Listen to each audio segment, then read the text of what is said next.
For generations, America's national parks have been places of clarity. You arrived, you listened, you learned where to walk, where to stop, and what to respect. The landscape felt vast, but the rules felt steady. Over the last few years, that balance has shifted. The parks are still open, the trails are still there, the scenery looks the same.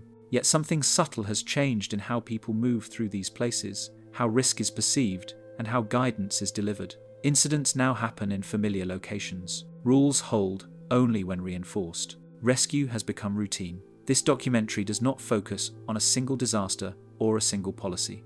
Instead, it follows a pattern that has emerged quietly across many parks at once. What you are about to watch is not a story about collapse, but about transformation, one that unfolded without announcement and is still happening now. The shift without announcement. In early 2019, visitor numbers across United States national parks reached record levels. Zion National Park logged more than 4.5 million visits that year. Yellowstone exceeded 4 million. Great Smoky Mountains National Park crossed 12 million. These numbers were reported calmly, framed as success, increased access, increased interest, increased appreciation. No warnings were attached to the data. At the same time, internal documents from the National Park Service began using a different language. Memos referenced compression, behavioral spillover, and resource fatigue. These phrases did not appear in public-facing reports. They circulated internally, often attached to staffing schedules, trail maintenance delays, or ranger reassignment requests. The language suggested pressure rather than growth. In March 2020, access changed abruptly. Gates closed, visitor centers shut down, trails emptied. For several weeks, the parks experienced a condition not recorded in modern management history: silence without planning, reduced human presence without mitigation strategies. Rangers later described it as unmanaged absence. Wildlife patterns shifted quickly. Bison moved closer to roads in Yellowstone. Coyotes appeared in parking areas at Joshua Tree. These observations were logged, but not highlighted. When parks reopened later that year, the return was uneven. Some areas reopened fully, others restricted entry. Shuttle systems were suspended. Reservation systems were introduced or expanded. At Rocky Mountain National Park, timed entry permits were implemented in May 2020. At Yosemite, similar controls followed. These changes were described as temporary responses. Many remain in place. Between 2020 and 2022, visitor behavior reports began to change tone. Incident logs included more references to disorientation, boundary violations, and search and rescue activations linked to short-duration visits. Rangers noted that many incidents involved visitors who had traveled long distances but spent less time on site. One report from Grand Canyon National Park in August 2021 noted that several rescues involved visitors unfamiliar with basic trail conditions, despite clear signage. Staffing levels did not return to pre-2020 numbers. According to National Park Service employment data, seasonal ranger positions declined by approximately 13% between 2019 and 2022. Maintenance backlogs increased, trail repair schedules were extended. In some parks, entire trail sections remained closed for multiple seasons.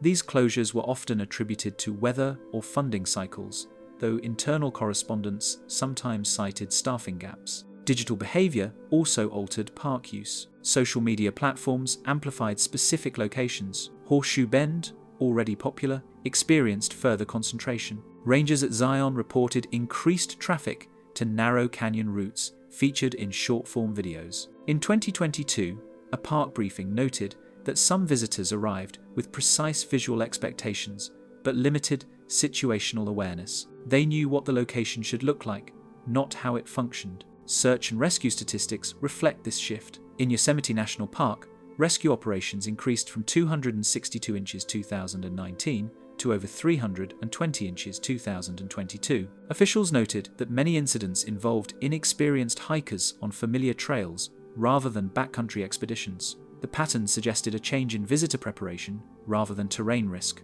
Communication methods within parks adapted. QR codes replaced printed maps in some locations. Ranger talks were reduced or shortened. Self-guided interpretation increased. These changes improved efficiency but reduced direct contact between staff and visitors. Several longtime rangers interviewed by regional outlets described fewer opportunities to correct behavior before it escalated. Education shifted towards signage and online materials. Weather patterns added complexity. In June 2021, a heat dome affected parks across the western United States. At Death Valley, temperatures exceeded 120 degrees Fahrenheit.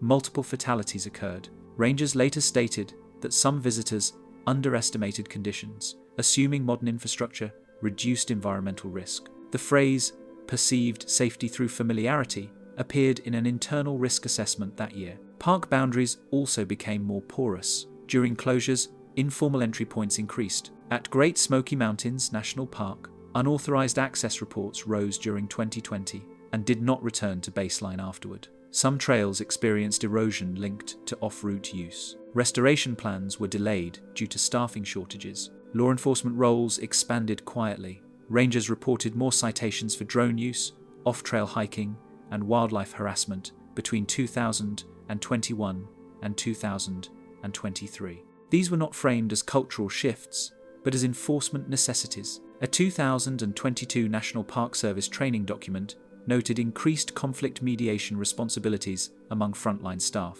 Public perception lagged behind operational reality. Surveys conducted by park partners showed high satisfaction rates. Visitors reported positive experiences. However, the same surveys indicated reduced understanding of park rules and ecological limits. The contrast suggested enjoyment without comprehension. By 2024, several parks began pilot programs focused on behavior management rather than access. Acadia National Park expanded vehicle reservations. Arches National Park extended timed entry trials. These programs were described as crowd management tools, though internal evaluations emphasized behavioral predictability rather than volume reduction. Throughout this period, official messaging remained consistent. Parks were described as resilient. Systems were described as adapting. No singular event was identified as a turning point. Yet the records show layered change. Staffing patterns shifted, visitor behavior compressed, education methods thinned, enforcement increased.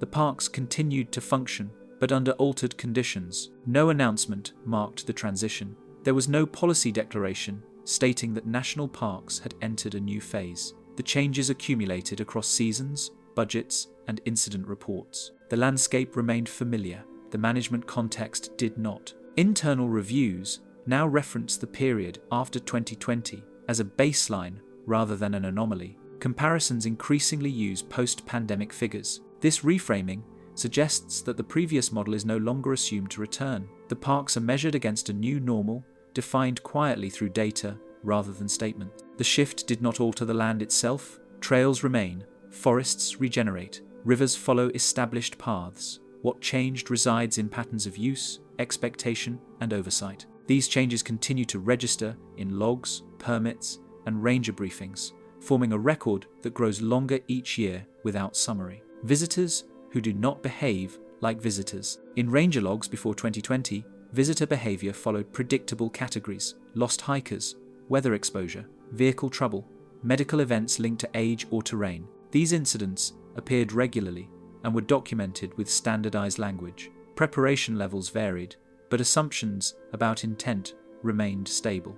Visitors were understood as temporary participants entering a managed environment. After 2020, the language in reports shifted. The word visitor began to share space with terms like content seeker, day entrant, and non-compliant transient. These labels were not public. They appeared in internal briefings, training slides, and incident summaries. They reflected uncertainty about motivation rather than volume. Rangers at Zion National Park reported an increase in individuals entering narrow canyon routes without water, maps, or awareness of flash flood warnings. Many arrived after short drives, stayed under an hour, and departed quickly. Interviews conducted during minor rescues revealed that some visitors believed their presence was brief enough to avoid risk. Duration replaced preparation as the guiding logic. At Yosemite in 2021, search teams responded to multiple calls involving visitors who left marked trails to reach specific viewpoints seen online.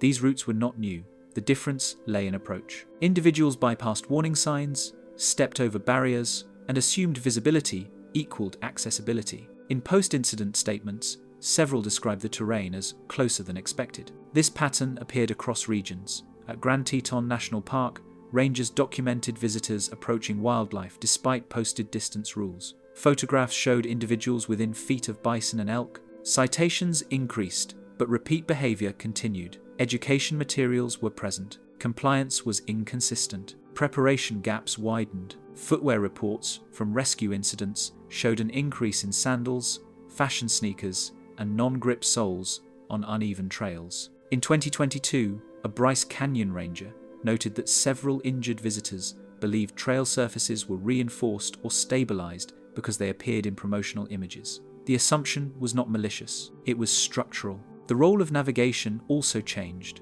Many visitors relied entirely on phone-based maps. When signal failed, orientation failed with it. Rangers in Sequoia and Kings Canyon reported cases where visitors refused paper maps offered at entry points. Some declined verbal guidance, stating they would check later. Later often did not arrive. Crowd compression altered decision-making. Trails that once dispersed use now concentrated movement. At Arches National Park, delicate arch traffic increased sharply during limited entry windows. Visitors moved in clusters rather than intervals. Rangers observed that individuals were more likely to follow the person ahead than signage. Behavior became imitative rather than informed. Conflict incidents rose quietly. Verbal disputes over parking, trail priority, and viewing space appeared in logs more frequently after 2021. These were rarely escalated publicly. Most ended without citation.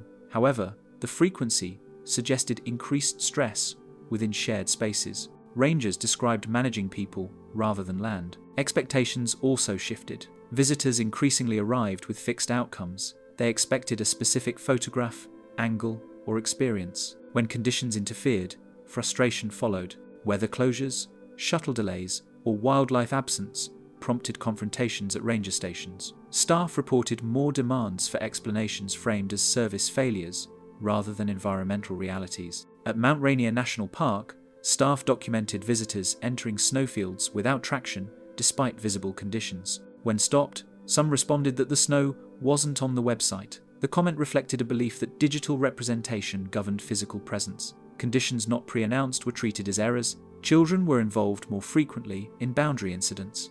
Rangers at Yellowstone noted families allowing children to approach thermal features while supervising from a distance. When corrected, some guardians expressed surprise, stating they believed railings existed at all dangerous sites. The assumption was infrastructure first, hazard second. Law enforcement responsibilities expanded. Rangers issued more warnings for drone use, often encountering visitors unaware that national parks prohibit recreational drones. Despite clear regulations, drone footage online created a conflicting narrative. Rangers described enforcement as corrective rather than punitive, though workload increased. Education delivery changed pace. Ranger talks shortened. Some were eliminated. Self-guided signs replaced live instruction. This reduced interaction time. Opportunities to assess visitor understanding diminished. Rangers often learned of misconceptions only after incidents occurred. Staff interviews conducted by park partners between 2021 and 2023 revealed a shared observation. Visitors were not less respectful, they were differently oriented. They treated parks as consumable spaces rather than participatory environments. The distinction was subtle but operationally significant. Short visits dominated metrics. Data from several parks showed increased entry counts paired with reduced average stay length. Parking turnover accelerated. Trailhead congestion increased. Time pressure influenced decisions. Visitors rushed toward highlights, bypassing orientation steps. Search and rescue teams adapted procedures. Briefings included assumptions of minimal preparation. Equipment checks expanded. Response times shortened. In some parks, helicopters were deployed for incidents previously resolved on foot. The shift was pragmatic, not dramatic. Despite these changes, many visitors followed rules and prepared adequately. The issue was distribution. A smaller subset generated a larger share of incidents. That subset did not match historical profiles. They were not defined by age, fitness, or experience. They were defined by expectation. Park management documents increasingly referenced experience-driven entry. This term described visitors motivated by external validation rather than exploration. The concept remained under study. No policy addressed it directly. Instead, adjustments occurred incrementally. Signage multiplied. Language simplified. Visual warnings replaced text-heavy explanations. Some parks tested graphic hazard signs similar to those used in industrial settings. Early evaluations showed mixed results. The land did not change behavior. Behavior changed interaction with the land. Trails remained passive. Cliffs did not adjust. Rivers did not adapt. The burden of interpretation shifted onto management systems already under strain. By late 2024, internal assessments acknowledged that visitor behavior no longer aligned with legacy education models. The visitor was still present. The role had altered. Rangers continued to document, adjust, and respond, recording a pattern that expanded without a single defining incident. The parks absorbed the change quietly, incident by incident, log by log. Behavior that once appeared exceptional became routine enough to measure. No announcement accompanied this transition. It registered only in accumulated reports, written in steady language across multiple seasons. Technology inside the wilderness. Before 2019, the presence of personal technology inside national parks followed a narrow and predictable pattern. Visitors carried cameras to document scenery. Some brought handheld GPS units for reference. Satellite phones appeared mostly with backcountry travelers who planned multi-day routes. These tools supported preparation rather than replacing it. Rangers expected visitors to read maps, listen to briefings, and adjust plans when weather, terrain, or fatigue required change. Technology existed, but it remained secondary. After 2020, this balance shifted. Phones became central. They were no longer supplementary objects carried in packs. They became the primary interface through which visitors interpreted space. Many arrived already oriented by screens rather than signs. Their sense of direction formed before entry and often collapsed once connectivity failed. Orientation now began online and ended abruptly when devices stopped responding. Navigation applications replaced printed trail maps. These apps often displayed simplified lines without elevation profiles, exposure warnings, or seasonal conditions. Popularity metrics guided movement more than safety information. Rangers at Yosemite documented visitors following app-generated routes into restricted zones. When stopped, some insisted the paths were legitimate because they appeared on their screens. Digital presence became proof of permission. Signal strength introduced uneven risk. In areas with coverage, visitors delayed decisions. They assumed assistance could be summoned at any moment. In areas without coverage, the transition from connected to disconnected produced confusion. Rangers in Big Bend National Park described visitors pausing mid-trail when phones lost signal, unsure how to proceed without instructions. The absence of digital feedback caused immediate hesitation. Emergency calls increased in frequency and timing. Many were placed earlier than in previous years. Visitors called for help after minor slips, wrong turns, or general exhaustion. These situations were not necessarily more dangerous. They reflected a lowered threshold for self-resolution. Rescue teams adjusted protocols, filtering calls that once would have resolved independently. Photography reshaped physical movement. Visitors repositioned repeatedly to match angles seen online. At Glacier National Park, rangers observed individuals stepping backward toward exposed edges while framing images. When cautioned, some explained they were replicating reference photos.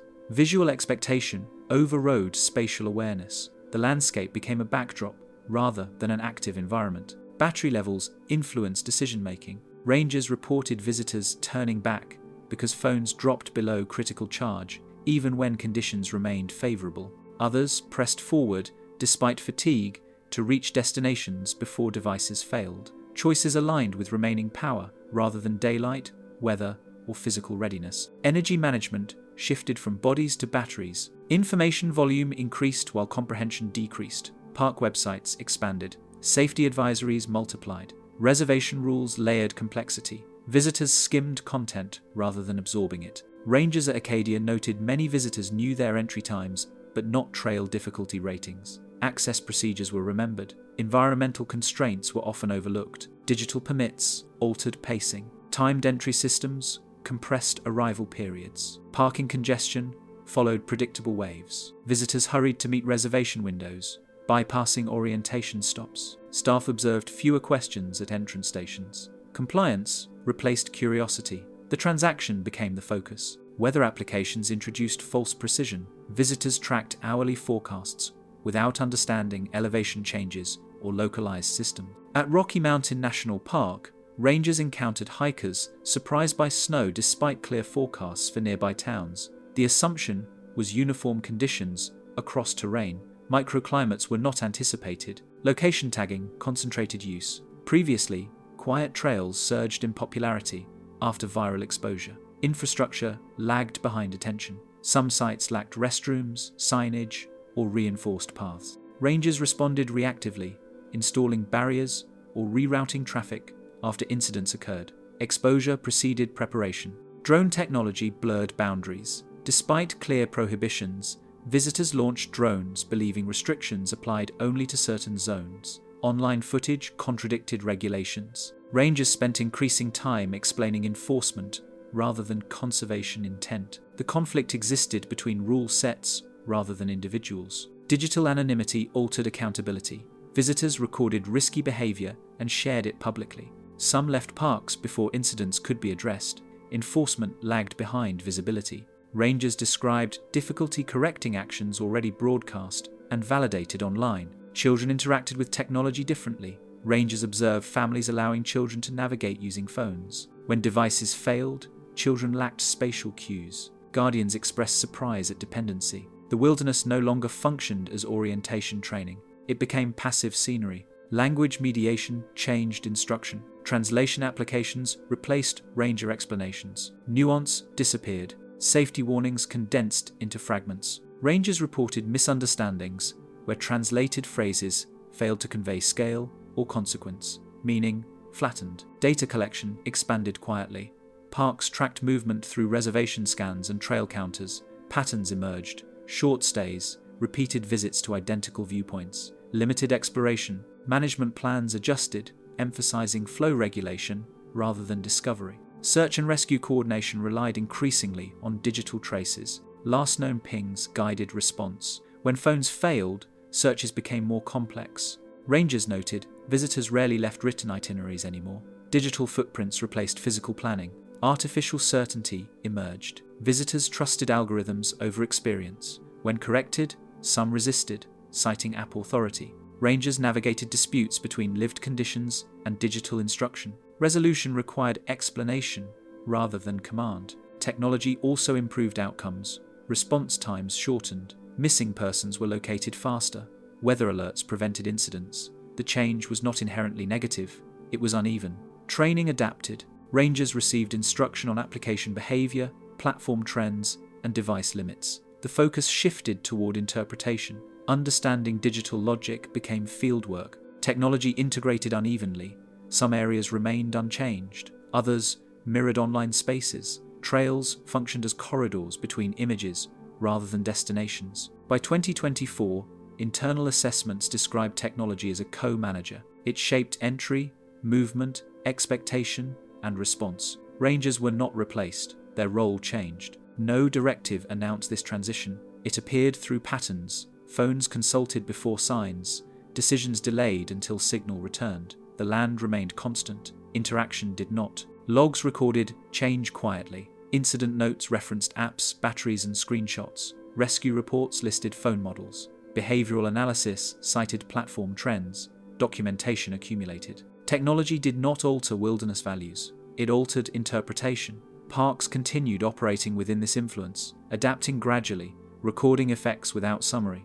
When rescue becomes routine, before 2018, search and rescue operations within United States national parks occupied a distinct place in daily operations. They were infrequent enough to stand apart from routine patrols and visitor services. Each incident was documented in detail, reviewed afterward, and often circulated internally as a learning reference. Rangers described rescues as disruptions rather than expectations. Reports typically centered on severe weather shifts, unexpected medical emergencies, or navigation failures far from developed areas. The underlying assumption remained consistent. Most visitors would attempt to resolve minor problems independently before requesting assistance. This assumption began to weaken after 2020. Rescue activity changed both in volume and character. Operations became more common and less distinct from ordinary duties. Many incidents no longer involved prolonged exposure, remote terrain, or complex extraction. Instead, they occurred near roads, overlooks, and well-marked trails.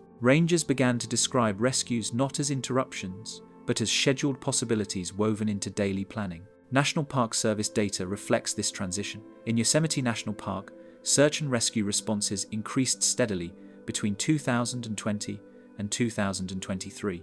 Comparable patterns appeared at Zion National Park, Grand Canyon National Park, and Rocky Mountain National Park. These increases did not correlate with record-setting storms or expanded backcountry permits. They clustered in accessible areas where visitors were plentiful and infrastructure was visible. The timing of calls shifted as well. Rangers reported that requests for help arrived earlier in the decision-making process. Visitors contacted emergency services soon after encountering difficulty rather than attempting to reorient or rest. Missed turns, fatigue, dehydration, or minor injuries often triggered calls. While many situations required little or no medical treatment, each still activated response protocols, personnel, and equipment. The definition of what constituted an emergency narrowed. Rangers described receiving calls framed as urgent despite stable environmental conditions. In internal discussions, staff noted that discomfort increasingly translated into perceived danger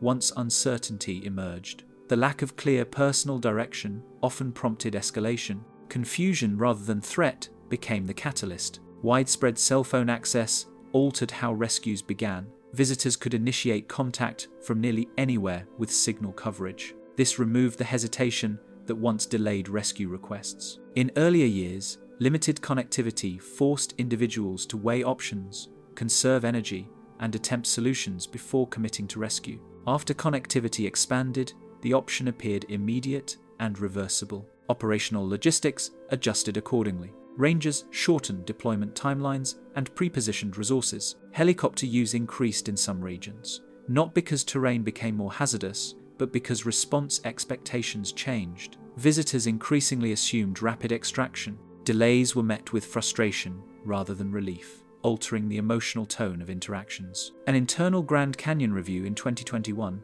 documented several rescues involving visitors who underestimated the difficulty of descent routes despite posted warnings. Rangers observed that some individuals treated rescue as a built-in contingency rather than a final measure. This perception influenced risk-taking behavior, subtly lowering thresholds for commitment and caution. Training materials evolved in response. Earlier manuals emphasized prevention strategies and self-reliance messaging. Updated guidance included sections on expectation management, caller communication, and decision framing. Rangers were trained to restate conditions, timelines, and limitations repeatedly during emergency calls, ensuring clarity without promising outcomes. Volunteer rescue teams experience strain. Many operate seasonally and depend on a limited pool of experienced members. Increased call volume reduced recovery periods between missions. Some parks adjusted shift structures to manage fatigue. Others relied more heavily on paid staff, altering long-standing response models. Resource allocation shifted quietly. Rescue readiness began to influence staffing decisions more than educational outreach. Rangers with medical or technical training were assigned to high-traffic corridors. Patrol routes changed to mirror incident probability rather than traditional coverage patterns. Public awareness remained muted. Most rescues occurred without media coverage. They appeared as numbers in annual summaries rather than narratives. This low visibility reinforced the idea that rescue services were routine amenities rather than extraordinary interventions. Children became involved more frequently. Rangers documented an increase in family-related rescues tied to heat exhaustion, short separations, or misjudged distances. Guardians often expressed surprise, stating they believed trails were engineered for universal safety. The presence of infrastructure was mistaken for risk elimination. The legal environment added complexity. Liability considerations influenced response timing and scope. Rangers weighed responder safety against visitor expectations. In some cases, teams delayed entry until conditions improved, prompting dissatisfaction from callers accustomed to immediate response. Technology complicated coordination. Phone batteries failed during calls. Location data varied between applications. Rangers reconciled inconsistent information while directing teams. Improved tools coexisted with new uncertainties rather than eliminating them. Search duration shortened in some cases. Digital location pings narrowed areas quickly.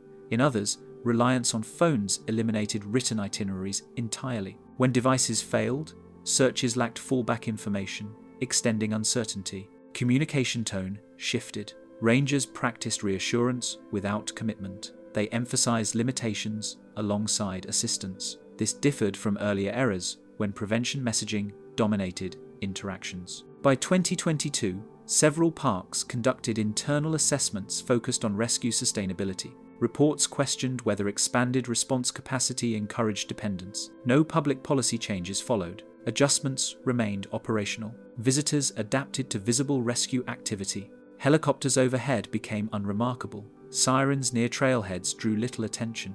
Rescue infrastructure blended into the landscape. Rangers identified feedback loops. Frequent rescues reinforced assumptions of availability. These assumptions reduced caution. Reduced caution increased calls. The system stabilized at a higher baseline. Despite strain, outcomes improved. Early intervention reduced fatalities. Medical recovery rates increased. Rangers acknowledged these benefits alongside growing workload. Training expanded further. Rangers rehearsed triage scenarios involving non-critical distress. Decision trees grew more complex. Assessment replaced reassurance as the primary goal. Budget discussions mirrored these realities. Equipment replacement and readiness funding increased. Preventive education funding did not keep pace. Emphasis shifted toward response. The land itself did not change. Trails weathered gradually. Climate followed patterns. The shift occurred in how people approached uncertainty. By late 2024, internal documents stopped comparing rescue figures to pre-2020 levels. Recent years became the reference point. Expectations recalibrated quietly. Rescue entered daily rhythm. Briefings included anticipated call periods. Teams prepared in advance. What once stood out became embedded in routine operations. No formal announcement marked this transition. It emerged through repetition, recorded steadily in logs and reports, shaping how risk and assistance were understood within the parks. Boundaries that no longer hold. For much of the 20th century, boundaries inside United States national parks were understood without constant reinforcement. Physical barriers marked danger clearly. Social expectations shaped conduct. Visitors recognized where movement ended and observation began. Trails defined acceptable travel. Wildlife was watched from a distance. Restricted zones were not debated. They were accepted as necessary features of a protected environment rather than negotiable obstacles. In recent years, those boundaries have weakened in quiet but measurable ways. The change did not arrive through a single policy decision or cultural shift. It emerged through repeated small violations that gradually altered shared expectations. Rangers began recording boundary issues not as isolated mistakes, but as recurring patterns that appeared across seasons and locations. Physical boundaries blurred first. Low railings, rope lines, and warning signs were crossed with increasing frequency. At Yellowstone National Park, reports of visitors stepping beyond boardwalks near thermal features increased after 2020. Many incidents involved people posing for photographs. When corrected, some expressed confusion, stating they believed the barriers were decorative or symbolic rather than functional. In several parks, rangers observed that barriers were increasingly interpreted as suggestions rather than limits. Footprints beyond closed areas reinforced this perception. Once a single person crossed, others followed. Enforcement shifted from preventive to reactive. Repairs and additional signage lagged behind use, allowing violations to normalize before corrections appeared. Trail boundaries shifted as well. Social trails expanded, where visitors left established routes to reach viewpoints popularized online. At Joshua Tree National Park, informal paths multiplied near well-known rock formations. These routes caused erosion and vegetation loss, but they also communicated permission. Rangers documented visitors assuming unofficial trails were sanctioned because they were visible and worn. Wildlife boundaries weakened alongside trail discipline. Distance regulations remained unchanged, yet compliance declined. At Grand Teton National Park, rangers recorded more frequent approaches to elk and bison. Some visitors remained within prohibited distances for extended periods, waiting for specific images. When warned, they often pointed to others nearby, using collective behavior as justification. Vehicle boundaries softened in parallel. Parking restrictions were ignored more often. Roadsides became informal pullouts. At Acadia National Park, rangers documented vehicles stopping in active travel lanes to photograph scenery. These actions disrupted traffic flow and increased collision risk. Drivers frequently expressed surprise when cited, stating they believed short stops were acceptable. Social boundaries between visitors also shifted. Crowding increased tension. Rangers reported more disputes over viewing positions, trail priority, and noise. These conflicts rarely escalated, but they required mediation. The expectation of shared patience and courtesy weakened as pressure on space intensified. Psychological boundaries eroded alongside physical ones. Visitors increasingly treated parks as flexible environments shaped by personal intent. Rules were evaluated individually rather than collectively. Rangers noted visitors asking whether restrictions applied right now or to everyone. Compliance became conditional rather than assumed. Park staff roles adapted accordingly. Rangers spent more time explaining boundaries than enforcing them. Education replaced citation when possible. Repeated explanations, however, consumed time once devoted to maintenance, interpretation, or resource monitoring. Technology intensified boundary confusion. Digital maps often displayed routes without indicating closures or hazards. Online photographs showed people standing in restricted zones without visible consequences. Visitors arrived with visual evidence that contradicted posted rules. Rangers navigated disputes between official guidance and digital representation. Children absorbed these cues early. Rangers observed families allowing children to climb barriers or approach wildlife while supervising passively. Guardians intervened only when staff appeared. Boundaries enforced externally replaced boundaries taught internally, shifting responsibility from family to institution. Temporary closures met resistance. After storms, fires, or wildlife activity, areas were closed for safety or recovery. Some visitors ignored closures, assuming they were precautionary rather than mandatory. Rangers documented people stepping around signs, explaining they had already travelled far or waited long. Nighttime boundaries weakened as well. Rangers in several parks reported increased after-hours entry. Visitors entered closed areas to avoid crowds or capture specific lighting. Enforcement proved difficult due to limited staffing and visibility. Cultural expectations influenced behavior. Some visitors compared national parks to urban parks or recreational spaces where boundaries are flexible. The distinction between protected wilderness and managed green space blurred. Rangers noted first-time visitors often lacked reference points for restriction. Infrastructure expansion unintentionally reinforced erosion. Improved roads, overlooks, and amenities increased accessibility. While designed for safety, they conveyed control. Visitors inferred that infrastructure implied permission. Law enforcement records reflected these shifts. Citations for off-trail travel, wildlife harassment, and restricted access increased between 2021 and 2024 in several parks. Warnings outpaced citations, showing emphasis on correction rather than punishment. Staff fatigue followed. Constant boundary explanation required emotional labor. Rangers described repeated polite confrontations that accumulated strain. The role shifted toward continuous negotiation. Environmental impact became visible. Trampled vegetation expanded beyond trails. Wildlife altered movement patterns. Noise intruded into previously quiet zones. Monitoring reports documented gradual but persistent effects. Management strategies adjusted. Some parks installed taller barriers, others increased signage density.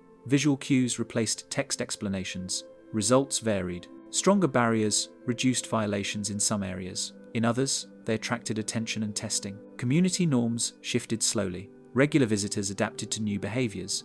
First-time visitors mirrored what they observed. The baseline changed incrementally. By 2024, internal assessments referenced boundary elasticity as a management challenge. The term described how limits stretched under repeated pressure. Solutions focused on design, communication, and expectation management, rather than rule expansion. The land itself remained unchanged. Cliffs retained their danger. Thermal features remained lethal. Wildlife remained unpredictable. Boundaries existed regardless of recognition. What changed was perception. Boundaries no longer functioned automatically. They required explanation, reinforcement, and repair. Rangers continued documenting this shift through daily logs and incident reports. No formal declaration addressed the transformation. It accumulated through repeated crossings and quiet adjustments, shaping how parks balanced access, safety, and preservation in the years that followed. The parks are still open, but something is missing. For much of the last century, the presence of national park staff quietly shaped how visitors understood and moved through protected landscapes. Rangers greeted vehicles at entrance stations and set expectations within minutes of arrival. Interpretive talks explained terrain, wildlife behavior, and seasonal risks in calm, practical language. Trail patrols moved through popular routes, offering quiet reassurance that conditions were being observed and adjusted for in real time. Even when visitors never spoke directly with staff, the simple visibility of uniformed presence communicated order, boundaries, and care. In recent years, that presence has thinned.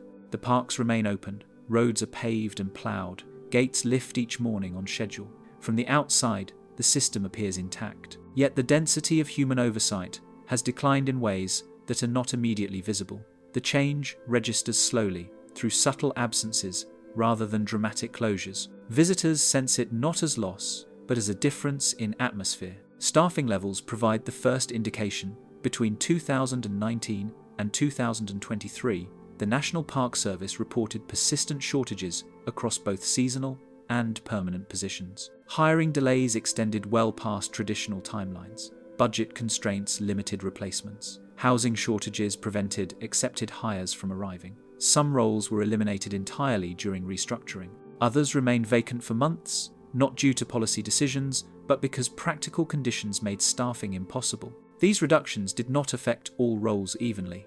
Law enforcement and emergency response positions were prioritized, reflecting rising demands for rescue and compliance. Interpretive, maintenance, and educational roles absorbed most of the losses. The result altered how parks functioned on a daily basis. Response capacity remained visible and measurable. Preventive presence diminished quietly. Visitor centers reflected this shift early.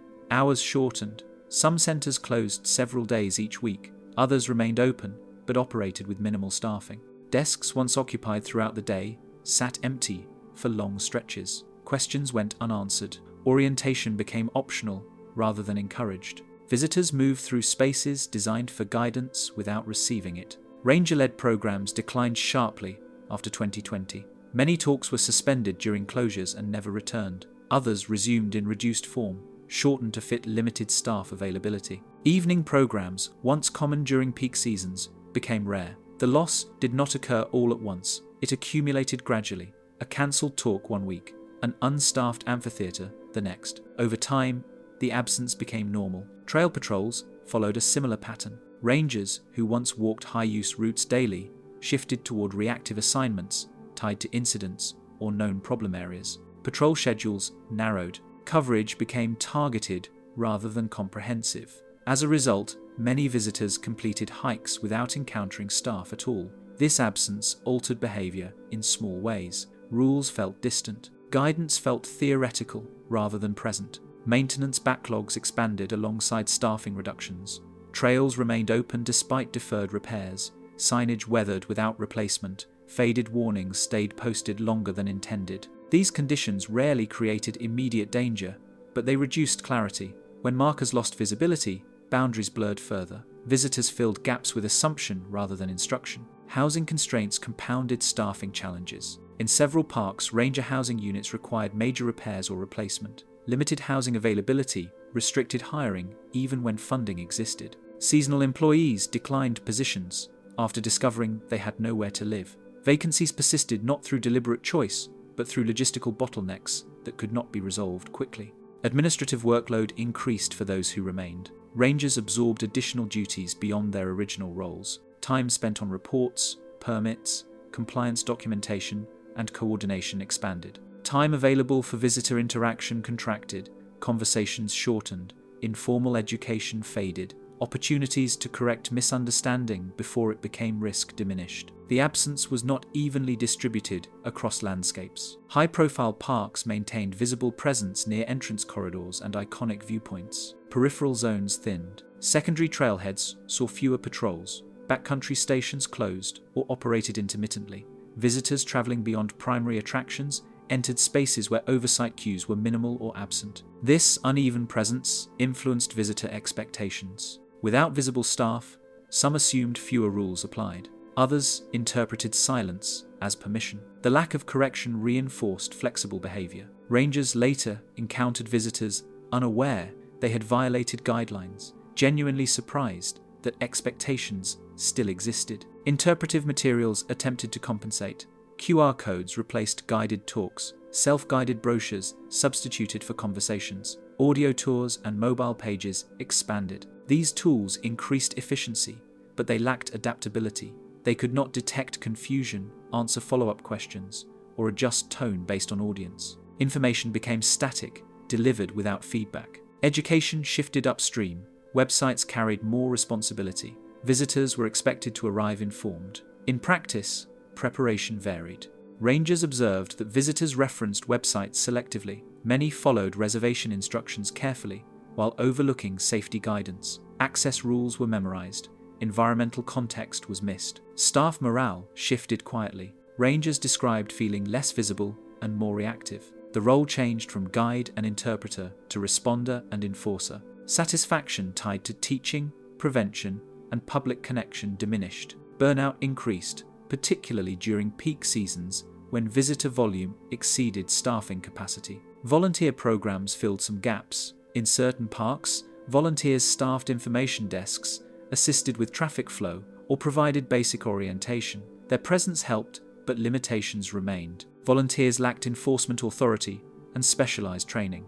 They supported operations without replacing professional capacity. The distinction mattered during moments of uncertainty or conflict. Emergency response workloads increased alongside staffing shortages. Rangers balanced rescue readiness with visitor management responsibilities. Trade-offs emerged. Time spent preparing for potential emergencies reduced time available for proactive engagement. Prevention gave way to preparedness. Seasonal rhythms changed. Historically, staffing numbers swelled during peak months. In recent years, hiring delays meant shortages persisted through summer. Parks entered their busiest periods without full teams in place. Over time, this adjustment became normalized. Expectations recalibrated downward. Visitors noticed inconsistently. Some commented on shorter lines and quieter centers. Others expressed frustration at closed facilities or limited services. Few connected these experiences to staffing realities. From the outside, the parks appeared functional. The absence remained indirect.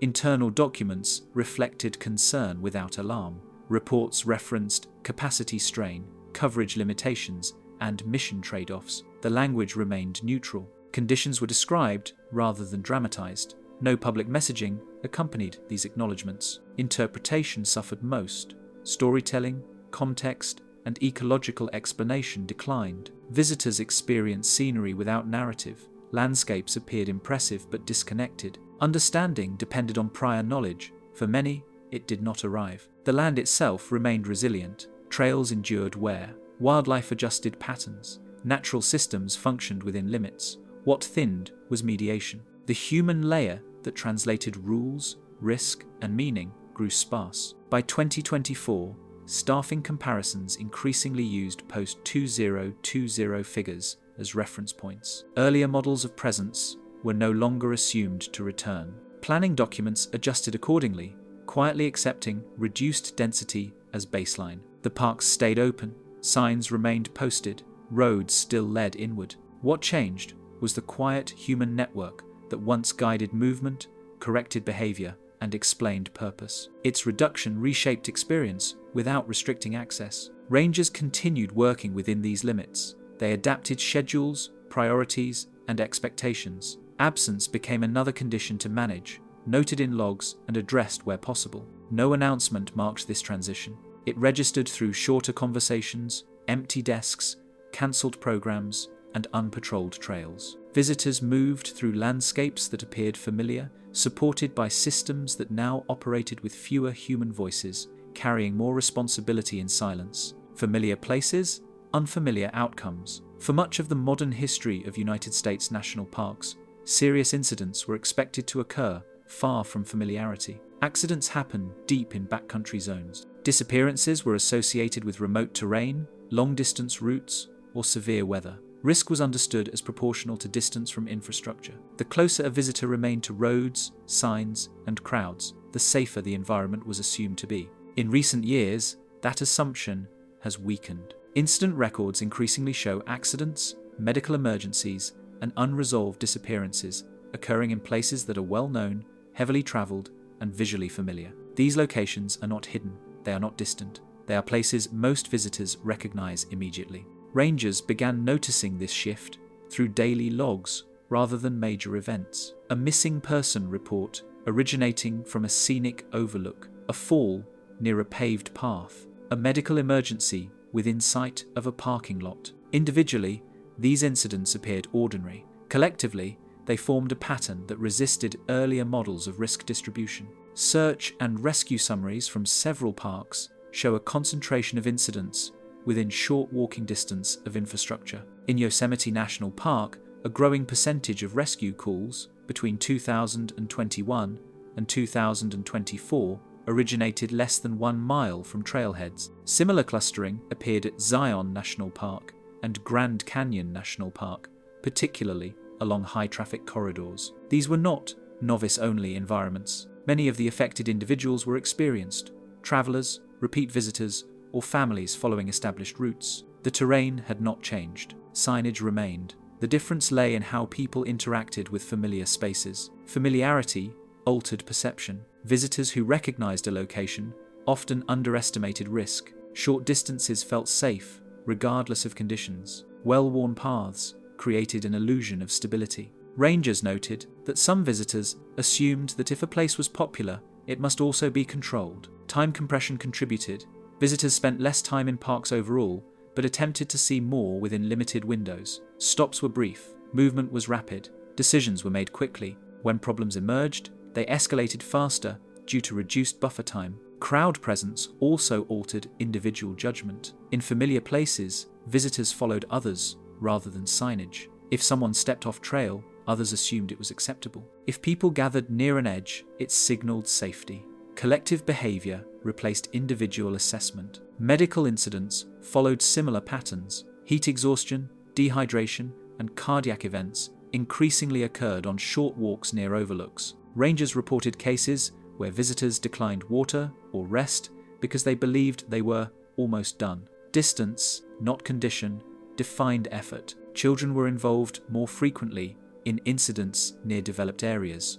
Guardians relaxed supervision in familiar settings, assuming danger was minimal. Rangers documented cases where children wandered from viewpoints or approached hazards, while adults remained nearby, but inattentive. Disorientation occurred in plain sight. Visitors became separated from groups in crowded areas. Noise and visual complexity interfered with orientation. Rangers described searching for individuals who were technically close to infrastructure, but psychologically disconnected from it. Technology amplified these outcomes. Phones directed visitors towards specific points without conveying context. Navigation apps routed people along shortcuts that bypassed safe paths. In familiar places, visitors trusted digital guidance more than physical cues. Expectation played a role. Visitors arrived with mental images shaped by photographs and videos. When real conditions differed, attention narrowed. Focus shifted toward capturing moments rather than monitoring surroundings. Peripheral awareness declined. Rangers noted that some visitors treated familiar places as transitional zones rather than environments requiring attention.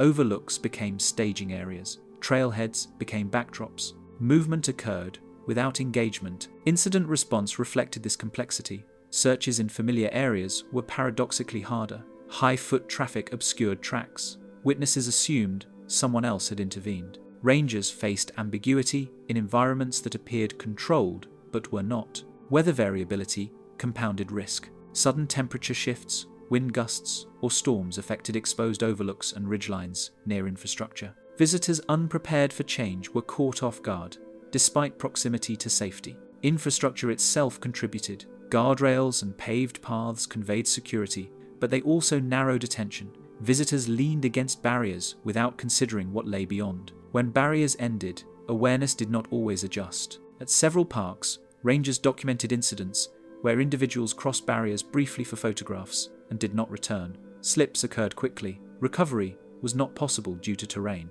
These incidents happened in places many visitors passed daily. Familiar routes also fostered complacency among repeat visitors. Rangers described locals or frequent travelers skipping preparation steps. Knowledge from previous visits was applied incorrectly to current conditions. Seasonal differences were underestimated. Search timelines shifted. In familiar places, Missing persons were reported later. Companions assumed individuals had returned independently or moved ahead. Delay reduced recovery options. Staffing limitations intersected with these patterns. Reduced patrol presence meant fewer early interventions. Rangers arrived after incidents rather than preventing them. The window for correction narrowed. Public narratives lagged behind reality. Media coverage continued to emphasize remote wilderness danger. Familiar place incidents received less attention unless outcomes were severe. This skew reinforced outdated assumptions. Internal reviews acknowledged the shift cautiously. Reports referenced incident proximity to infrastructure and risk normalization. These phrases appeared without emphasis, embedded in data tables rather than summaries. Education materials struggled to address the change. Traditional safety messaging emphasized backcountry preparation. Less attention was given to short walks, overlooks, and transitional spaces. Visitors internalized risk hierarchies that no longer aligned with outcomes. Rangers adjusted informally. Some increased presence near familiar zones when staffing allowed. Others focused warnings on short routes. These adjustments depended on local judgment rather than policy. Environmental conditions remained constant. Cliffs did not become less dangerous near parking lots. Rivers did not slow near bridges. Thermal features did not cool near boardwalks. Familiarity altered perception, not physics. By 2024, internal comparisons increasingly treated familiar area incidents as expected rather than anomalous. Baselines shifted quietly. Planning assumptions adjusted accordingly. Visitors continued to move through known places with confidence shaped by visibility rather than understanding. The result was a growing disconnect between perceived safety and actual conditions. Rangers documented these outcomes steadily, incident by incident, location by location.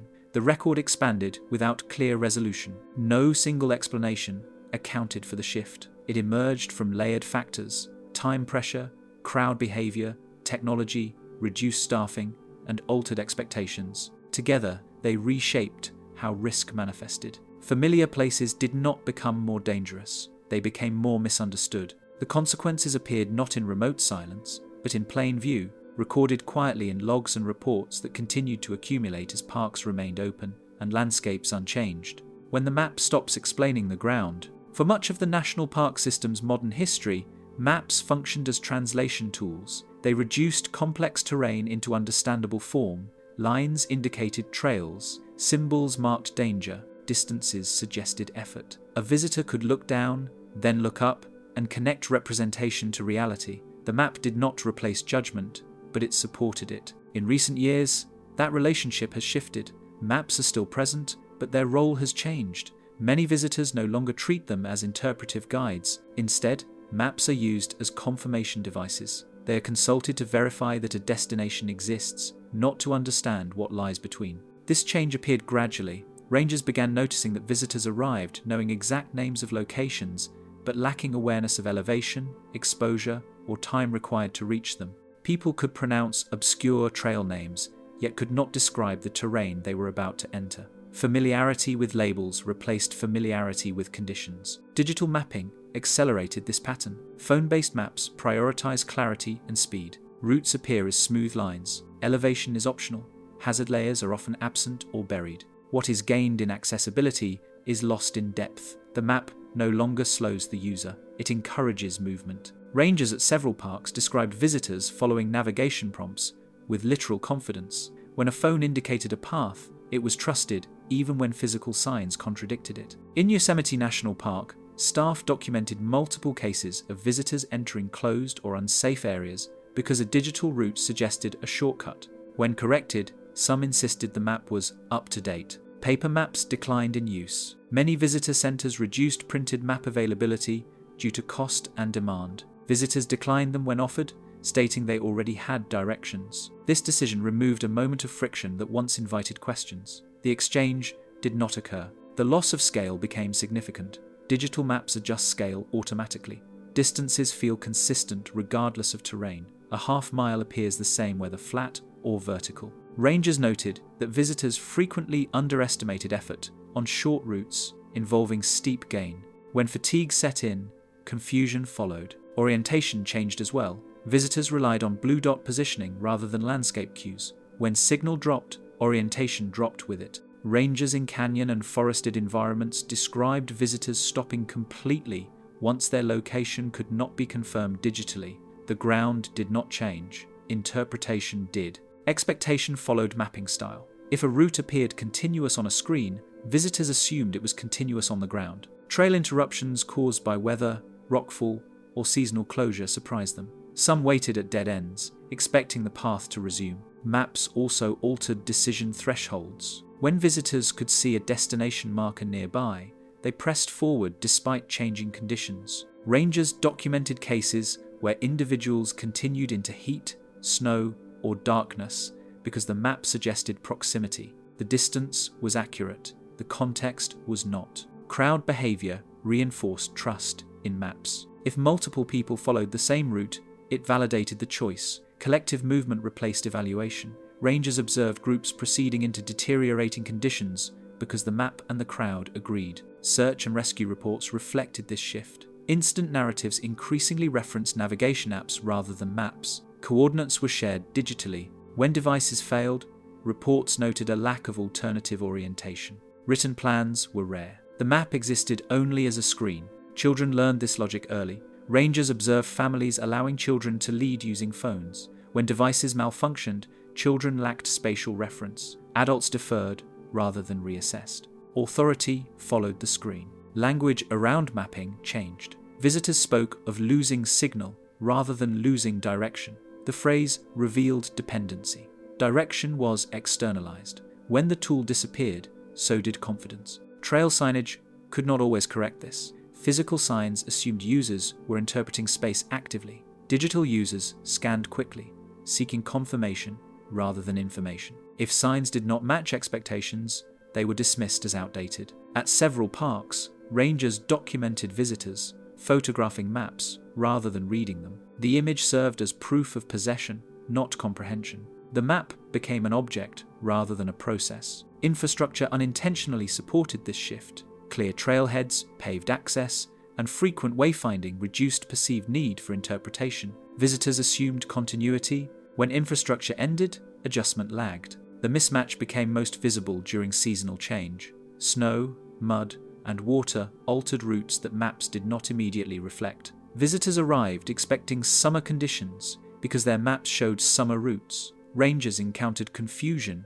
rather than surprise. Internal training adapted. Rangers were taught to ask what map visitors were using rather than whether they had one. The question acknowledged the shift. Guidance focused on translating digital routes into physical reality. Despite these challenges, digital maps improved some outcomes. Lost persons were located faster. Coordinates narrowed search areas. The issue was not technology itself, but the narrowing of interpretation. Maps once invited pause. They required reading. They encouraged comparison. Modern maps encouraged motion. They reduced friction. In doing so, they removed moments where judgment once formed. By 2024, internal assessments noted increased map reliance without terrain understanding. The phrase appeared in training materials and incident reviews. It described a behavior, not a failure. The land remained unchanged. Elevation still demanded effort. Weather still shifted. Distance still consumed time. What changed was the way visitors translated representation into action. Rangers continued to mediate this gap. They explained contours, conditions, and consequences. Often, these explanations came too late, delivered during incidents rather than before them. No single update corrected the issue. Maps continued to evolve towards simplicity. Visitors continued to trust them. The gap persisted. The result was not widespread confusion, but localized misunderstanding. Familiar places felt navigable. Unfamiliar conditions emerged within them. When the map stopped explaining the ground, visitors moved anyway. This pattern joined others already documented. Reduced staffing, technology dependence, familiar place incidents. Together, they formed a system where information existed, but interpretation thinned. Rangers recorded the outcomes quietly. Notes referenced apps. Coordinates replaced descriptions. Direction became data. The map still pointed the way. What it no longer provided was understanding of what that way required. Silence where guidance used to be. For much of the national park system's modern history, guidance was audible as well as visible. Rangers spoke regularly.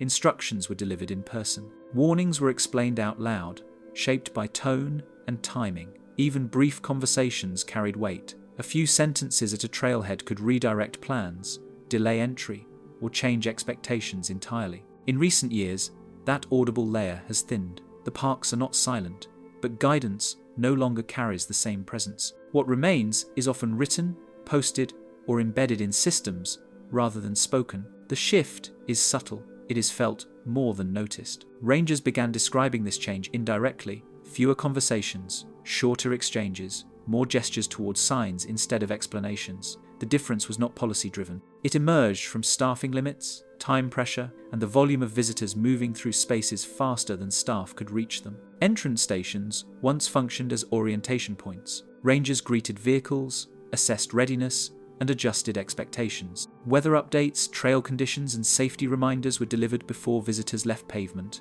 As staffing thinned, these exchanges shortened or disappeared. In some parks, automated gates replaced human contact entirely during off-peak hours. Visitor centers experienced a similar shift. Questions that once initiated conversations now ended quickly or went unanswered. Rangers behind desks managed lines rather than dialogue. When centers closed early or remained unstaffed, orientation moved elsewhere or did not occur at all.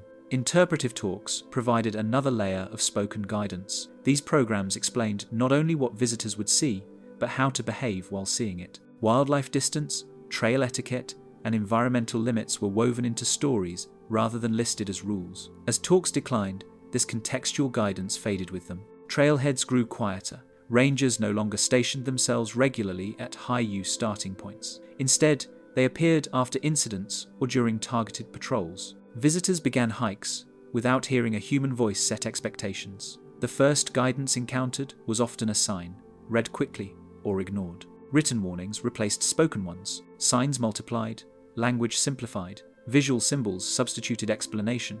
These tools conveyed information efficiently, but they lacked adaptability. They could not respond to questions or assess comprehension. A sign could warn of heat, but it could not judge readiness. Rangers noted that visitors increasingly treated signs as background. Familiarity dulled attention. When no one reinforced messages verbally, warnings blended into scenery. The absence of voice reduced urgency. Emergency guidance shifted as well. Calls for help often became the first extended conversation between visitors and staff. Instruction arrived late, delivered under stress rather than preparation. Rangers described explaining basic conditions to callers already in difficulty. Children were affected differently. Spoken guidance once reinforced boundaries learned through observation. Without it, children learned primarily from what they saw others do. When adults crossed lines, children followed. Verbal correction occurred only when staff intervened. Cultural differences amplified the effect. Visitors unfamiliar with national park norms relied heavily on spoken cues to understand expectations. When guidance was absent, misunderstanding increased. Written materials did not bridge all gaps. Technology filled some silence. Recorded messages, apps, and automated alerts delivered information consistently. However, they lacked timing. Alerts arrived regardless of context. Messages were dismissed when inconvenient. Voice without presence lost authority. Rangers adapted their communication style. When interactions occurred, they were more directive and concise. Explanations shortened. There was less time for storytelling or nuance. Guidance became transactional. Staff described this change as exhausting. Speaking only during conflict or emergency altered the tone of their work.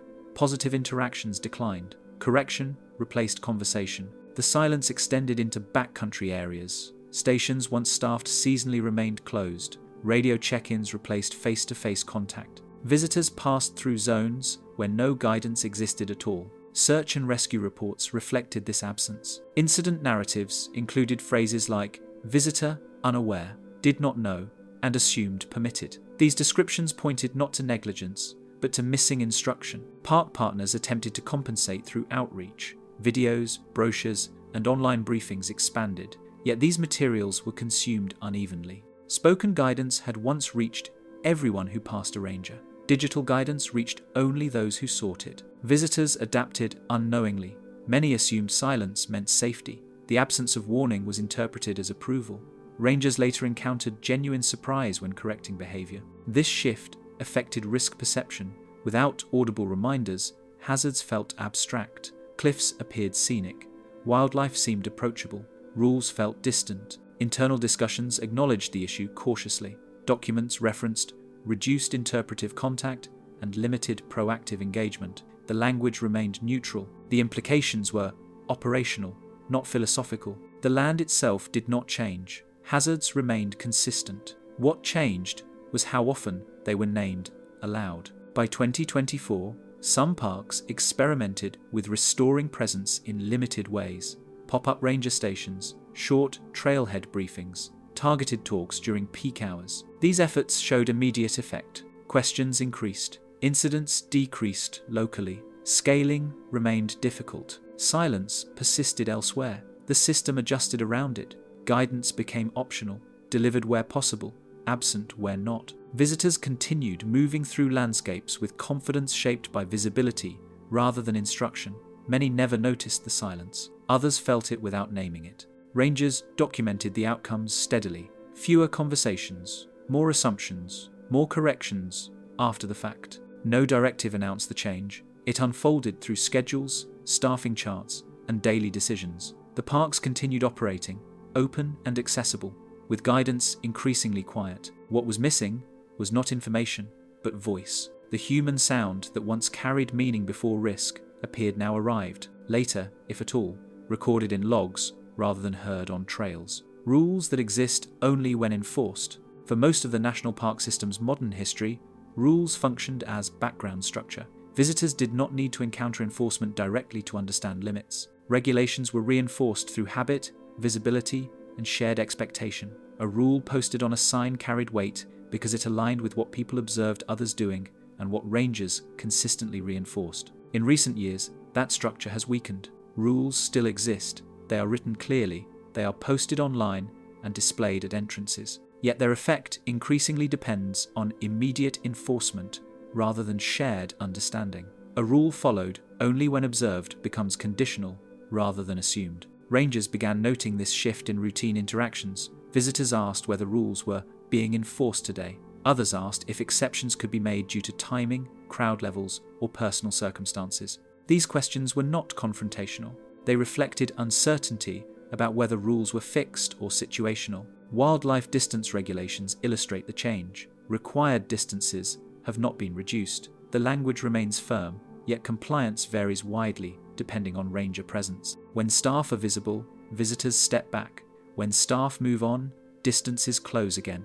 The rule holds only where enforcement is visible. Trail closures followed a similar pattern. Seasonal and safety-based closures were respected when barriers were staffed or actively monitored. In unstaffed areas, closures were treated as advisory. Rangers documented visitors stepping around signs, explaining that no one had told them directly not to enter. This behavior did not originate from hostility. It emerged from ambiguity. Visitors interpreted the absence of enforcement as uncertainty rather than permission. Without reinforcement, rules lost clarity. Vehicle regulations reflected the same trend.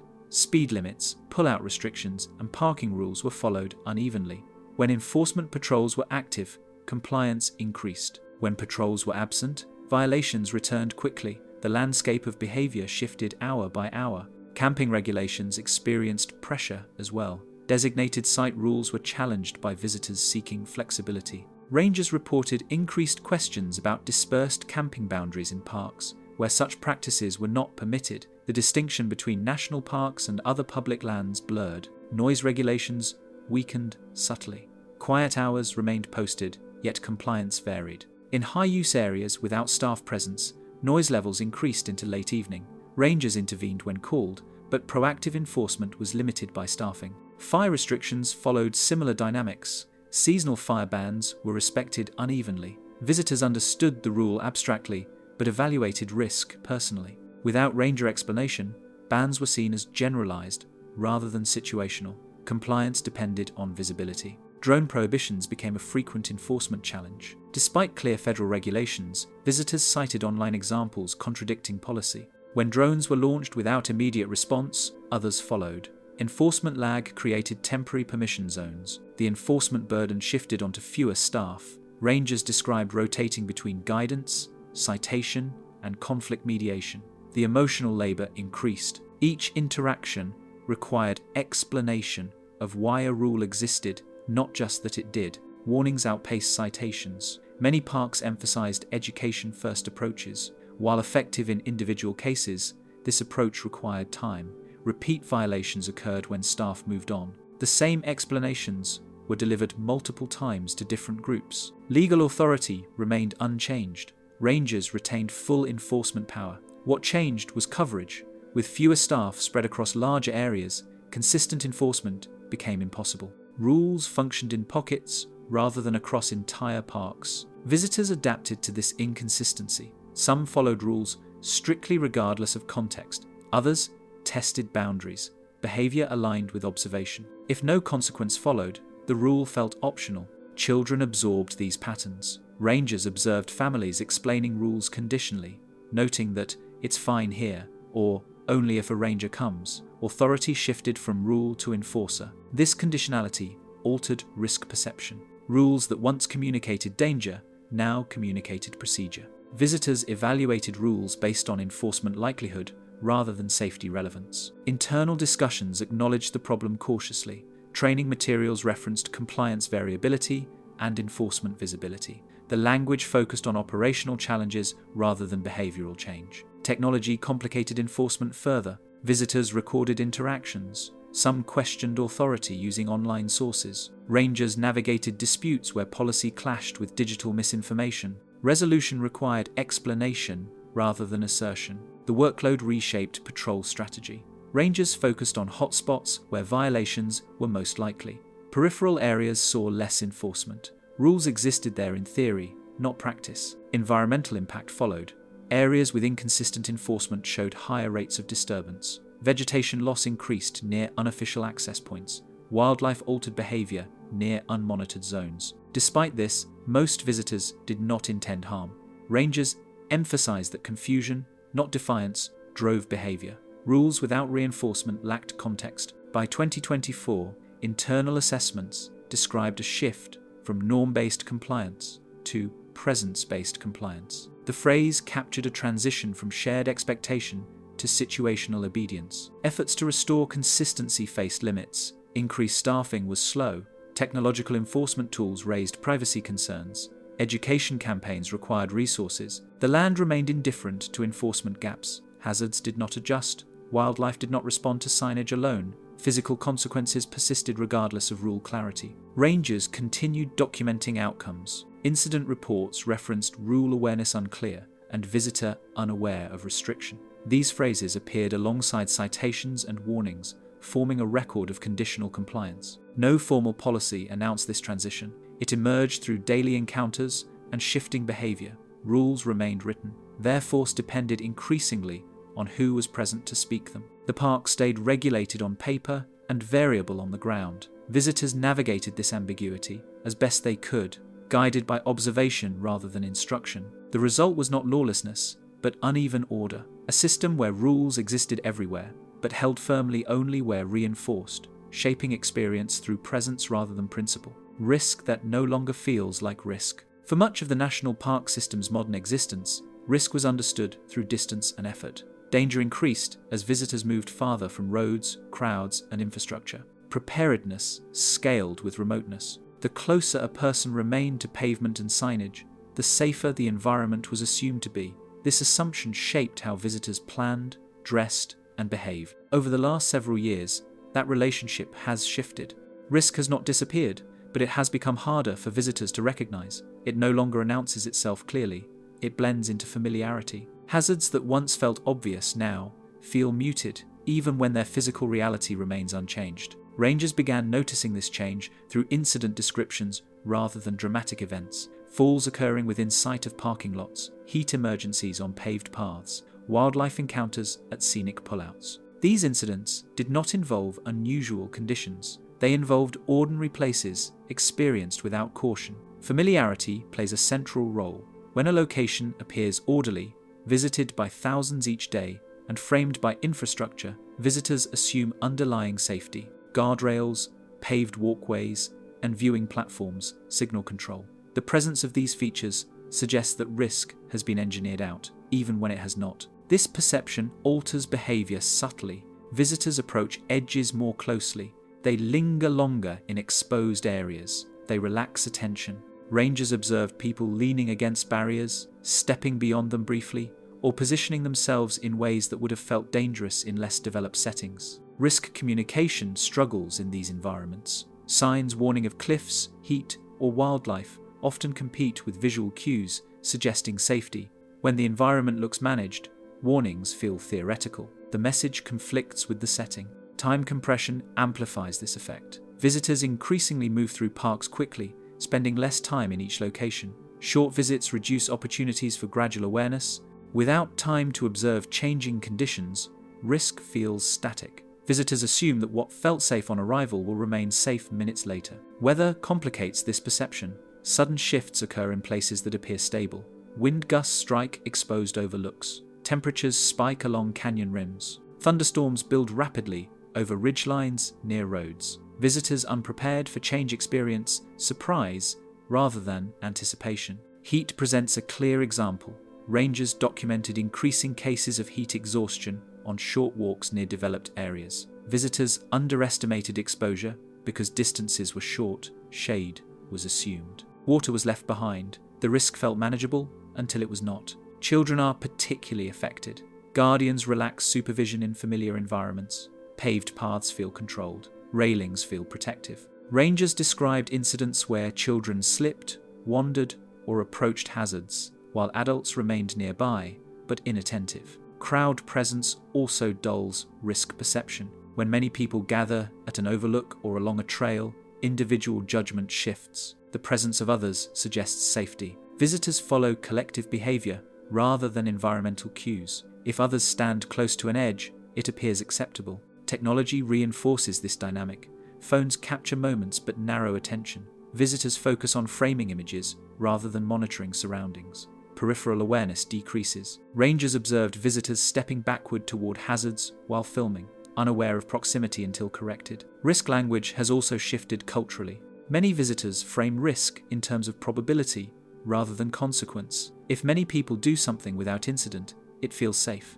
The absence of visible harm becomes evidence of safety, even when conditions remain unchanged. Infrastructure contributes unintentionally. Improvements designed to reduce danger also reduce perceived risk. Wider paths, smoother surfaces, and clearer access points increase confidence. Visitors extrapolate safety beyond engineered zones. Rangers noted that some visitors equate difficulty with danger. If a route is short or flat, it feels safe, regardless of exposure. Conversely, longer or steeper routes prompt preparation, even when hazards are minimal. Risk assessment becomes inverted. This shift complicates education.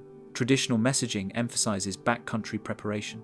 Less attention is given to transitional spaces where most visitors spend time. Short walks and overlooks receive less emphasis in safety campaigns, despite increased incident rates. Incident reports reflect this misalignment. Rangers describe visitors expressing shock after accidents, stating they did not expect danger there. The phrase appeared repeatedly. The location was familiar. The outcome was not. Search and rescue operations adapted accordingly. Teams prepared for incidents closer to infrastructure. Response times shortened. Visibility increased. Yet prevention lagged behind perception. Risk also became fragmented. Visitors assessed hazards individually rather than holistically. Wildlife felt safe if animals appeared calm. Heat felt manageable if clouds passed briefly. Edges felt stable if barriers existed nearby. Each element was evaluated in isolation. Environmental cues lost authority. Natural signals like wind, temperature, and terrain variation were overridden by built cues. When the built environment suggested control, natural warnings were discounted. Rangers described increased difficulty conveying urgency. Verbal warnings competed with assumptions, explaining why a place was dangerous required more context than before. Short explanations no longer sufficed. Language barriers compounded the issue. Risk concepts do not translate uniformly. Without spoken guidance, written warnings failed to convey scale or immediacy. Visitors interpreted signs through cultural frameworks that minimized danger. Repeated exposure normalized risk. Visitors who returned frequently became complacent. Previous safe experiences shaped expectations. Seasonal changes were underestimated. Familiarity replaced vigilance. Staffing limitations intersected with these dynamics. Reduced ranger presence meant fewer real-time corrections. Risk education occurred after incidents rather than before. The opportunity to recalibrate perception diminished. Internal assessments acknowledged this shift indirectly. Reports referenced misaligned risk perception and environmental cues overridden by infrastructure. These phrases appeared alongside incident data, pointing to systemic rather than individual factors. The land itself did not change. Gravity remained constant. Heat retained its effect. Wildlife behaved unpredictably. What changed was the way risk felt to those moving through familiar spaces. By 2024, some parks experimented with new messaging strategies. Signs emphasized consequence over rule. Visual warnings depicted outcomes rather than instructions. Results were mixed. Awareness improved locally, but scalability remained limited. Rangers adapted through repetition. They emphasized short distances and common hazards during interactions. They reframed familiar places as dynamic environments rather than static attractions. These conversations helped, but required presence. Visitors continued to move confidently through known places. Many did so safely. Others encountered risk unexpectedly. The difference often lay in perception rather than preparedness. Risk no longer announced itself clearly. It hid within familiarity. The most dangerous places were not the most remote, but the most trusted. Rangers documented this pattern steadily, incident by incident, location by location. The record grew without resolution. No single factor explained the change. It emerged from infrastructure, technology, crowd behavior, time pressure, and reduced guidance. Together, they reshaped how danger was recognized. The parks remained open, landscapes remained intact, risk remained constant. What shifted was awareness. As long as familiar places felt safe by default, risk would continue to appear unexpectedly, not because it increased, but because it was no longer perceived until it was already present. The system still works, just differently. For most of its modern history, the national park system functioned through layered redundancy. When one element failed, another compensated. Signs reinforced talks. Talks reinforced patrols. Patrols reinforced shared behavior. Risk, rules, and movement were moderated through overlapping human and physical systems that rarely drew attention to themselves. In recent years, that redundancy has thinned. The system still operates. Gates open, permits are issued, trails are maintained to minimum standards. Emergency responses occur. Yet the way these elements interact has shifted. The system works, but it works differently than it once did. Rangers began recognizing this change not through collapse but through adaptation. Tasks that were once preventive became reactive. Interventions that once occurred early moved later in the sequence. The order of operations reversed quietly. Historically, visitor flow followed a predictable arc. Entry included orientation. Orientation shaped decisions. Decisions reduced incidents. When incidents occurred, they were exceptions. Today, that arc is compressed. Entry is faster. Orientation is optional. Decisions are made with less context. Incidents occur closer to the beginning of the visit rather than the end. The system compensates by responding faster. Search and rescue teams deploy more efficiently. Medical outcomes improve. Information moves quickly through digital channels. These improvements mask upstream gaps. The visible success of response obscures the erosion of prevention. Data supports this interpretation. Incident response times shortened in several parks between 2020 and 2024. At the same time, incident frequency increased. The system became better at managing outcomes, while becoming less effective at shaping behavior beforehand. Infrastructure plays a role in this shift. Improvements intended to increase safety and accessibility also reduced friction. Smooth access reduced pause points. Visitors moved from vehicle to viewpoint without interruption. The absence of pause removed opportunities for recalibration. Digital systems reinforced efficiency. Timed entry permits regulated flow. Reservation systems reduced congestion. These tools solved one set of problems while introducing others. Visitors treated access as transaction rather than transition. Once entry was secured, readiness was assumed. Rangers described this as a change in sequencing. Preparation once preceded entry. Now, entry often precedes preparation. Visitors arrive and adjust on the fly. The system accommodates this behavior by intervening when adjustment fails. Education followed the same pattern. Traditional interpretation relied on presence. Rangers read audiences, adjusted language, and corrected misunderstanding in real time. Digital education delivers information consistently but impersonally. It cannot detect confusion. It cannot redirect plans dynamically. As a result, misunderstanding persists longer. it is corrected later, often during enforcement or rescue. The system absorbs the cost downstream. Staff roles evolved accordingly. Rangers became multitask responders. A single shift might include traffic control, medical response, rule enforcement, and brief education. Depth gave way to breadth. Expertise was applied where most urgent. This shift altered professional identity. Rangers trained in interpretation found themselves mediating conflict. Those trained in prevention prepared for response. The work remained meaningful, but its balance changed. Visitors adapted without awareness. Many experienced parks as functional and efficient. Delays were managed. Emergencies resolved. The absence of guidance felt normal because nothing visibly failed. This normalization is central. Systems that fail loudly invite correction. Systems that adapt quietly do not. The park system adapted in ways that preserved access and safety metrics while altering experience. Internal language reflects this adaptation.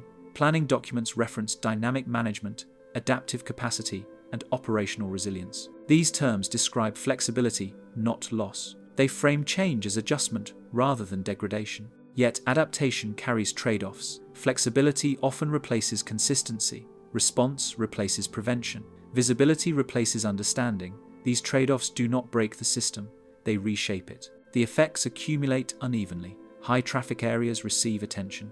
Peripheral zones absorb risk. Familiar places become incident sites. Unfamiliar outcomes emerge in known locations. Visitors sense this indirectly. Some describe parks as more crowded, but less guided. Others note efficiency without depth. The experience feels thinner, though scenery remains unchanged. The system relies increasingly on individual judgment. Visitors are expected to self-regulate using information provided remotely. Those who do so navigate successfully. Those who do not encounter correction later. This reliance amplifies inequality of experience. Prepared visitors benefit, unprepared visitors struggle. The system no longer smooths differences as effectively. Technology fills gaps selectively. Alerts warn broadly. Maps guide generally. Algorithms optimize flow.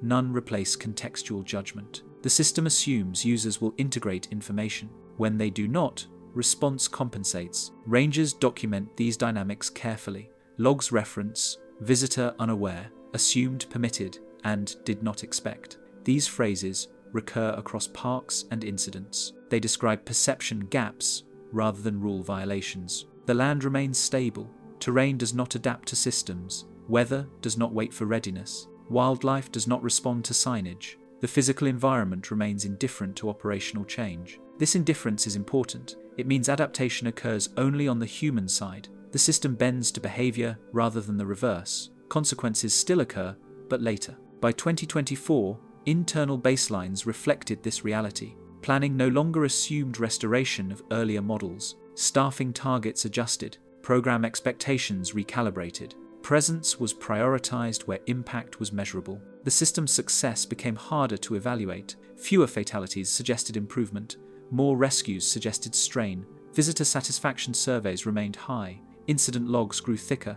Metrics diverged. Public narratives did not capture this complexity. Headlines focused on crowding or isolated tragedies. The underlying shift remained invisible. Rangers understood it through repetition. The same misunderstandings, the same patterns, the same places generating incidents. Experience replaced theory. Visitors moved through parks guided by efficiency rather than mediation. Many left safely. Some encountered risk unexpectedly. The system responded. This response reinforced confidence. The parks worked, help arrived, outcomes resolved, the upstream gaps remained. No single failure defined the change. No policy reversed it. The system evolved under pressure, optimizing for continuity. The parks are still open. The system still functions. What changed is how much interpretation, guidance, and prevention occurs before action rather than after. This difference does not announce itself. It reveals itself over time through patterns that only appear when logs are read together. Rangers continue documenting, adapting, and responding. The system holds, not because it is unchanged, but because it learned to operate under different assumptions. The cost of this adaptation is not immediately visible. It appears in quieter forms, in missed conversations, in delayed understanding, in familiar places, producing unfamiliar outcomes. The system still works. It just works in a way that depends more on response than readiness, more on correction than guidance, and more on individual interpretation than shared understanding. That difference defines the present state of the parks, not as failure, but as transformation unfolding without announcement, recorded steadily as landscapes remain constant and human systems continue to adjust around them. The national parks continue to function. Visitors arrive, rangers respond, the land endures. Yet across reports, logs, and daily routines, a different system has taken shape, one that relies more on reaction than prevention, and more on individual judgment than shared understanding. These changes did not arrive all at once, and they were not caused by a single event. They accumulated slowly through staffing gaps, technology, crowd behavior, and shifting expectations. If this documentary changed the way you see familiar places, take a moment to reflect before your next visit. Preparation still matters. Awareness still matters. Presence still matters. If you found value in this exploration, consider subscribing for future long-form documentaries that examine quiet changes shaping the world around us. Share this video with someone who loves national parks, and let us know in the comments, have you noticed these changes yourself?